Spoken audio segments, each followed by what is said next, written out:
भाई का बात सुनो, माथा हिल जाएगा। समझ में आ जाएगा ये देश कौन चला रहा है। भाई का बात। कल आप किसी सरकारी दफ्तर में जाओ और बोलो मुझे 60 आर्म्ड कमांडो चाहिए, बुलेट प्रूफ गाड़ियां चाहिए और जेट प्लस सिक्योरिटी चाहिए। पता है क्या मिलेगा?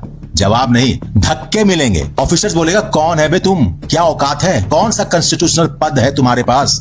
और वो बिल्कुल सही बोलेगा। लेकिन फिर यही सवाल मोहन भागवत के बारे में क्यों नहीं पूछा जाता? मोहन भागवत आरएसएस के सर संचालक, इन्हें मिलता है जेड प्लस एएसएल सिक्योरिटी, मतलब एडवांस सिक्योरिटी लाइसेंस के साथ देश की दूसरी बड़ी सबसे बड़ा सुरक्षा। पहले नंबर पर पीएम मोदी, दूसरे पे अमित शाह और राजनाथ, और उनके बराबर खड़े हैं मोहन भागवत। ये सिक्योरिटी देता कौन है? सीआईसीएफ, वही फोर्स जो हमारे एयरपोर्ट्स और न्यूक्लियर प्लांट्स की हिफाजत करता है। उनके 60 से ज्यादा trend commandos AK series rifle के साथ 24 घंटे मोहन भागवत की पहरेदारी करता है। रफली एस्टिमेट बता दूं, एक जेट प्लस सिक्योरिटी का खर्चा महीने का 50 लाख रुपए होता है, मतलब 1.5 लाख रुपए रोज का। ये किसका पैसा है? तुम्हारा, मेरा, टैक्स पेयर का पैसा। अब आते हैं सबसे बड़ा सवाल पे। पीएम को सिक्योरिटी मिलती है, समझ आता है। कैबिनेट मिनिस्टर्स को मिलती है, ठीक है, समझ में आता है। लेकिन क्या मोहन भागवत कोई इलेक्टेड रिप्रेजेंटेटिव है? नहीं।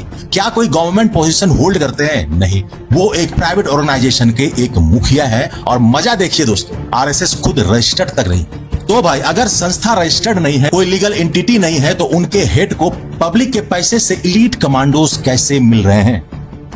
ये खेल शुरू हुआ 2015 में। मोदी सरकार आने के ठीक 1 साल बाद रातों रात सिक्योरिटी अपग्रेड हुई, बुलेट प्रूफ गाड़ियां गई। और जब अप्रैल 2026 में आरटीआई, राइट टू इंफॉर्मेशन के जरिए पूछा गया कि भाई कितना पैसा खर्च हो रहा है, ब्रेकडाउन दो, तो MHA होम मिनिस्टर ने साफ मना कर दिया। बोले सिक्योरिटी कंसर्न है, नहीं बता सकते। गजब है ना। सीआईसीएफ से भी पूछा गया तो वो भी हाथ खड़े कर दिया। भाई, मेरा इनकम टैक्स का पैसा खर्चा कहां हो रहा है, मुझे जानने का हक नहीं है? सोचिए, एक तरफ राहुल गांधी जी की एसपीजी सिक्योरिटी छीन ली जाती है और दूसरी तरफ एक प्राइवेट व्यक्ति को पीएम के बराबर लेवल का रखा जाता है। मुझे किसी से कोई प्रॉब्लम नहीं है, मैं सिर्फ एक जागरूक टैक्स पेयर हूं। और सवाल सिंपल है, क्या किसी भी प्राइवेट ऑर्गेनाइजेशन के हेड को बिना किसी कॉन्स्टिट्यूशनल पोस्ट के आपके और मेरे पैसे से ऐसे वीवीआईपी सिक्योरिटी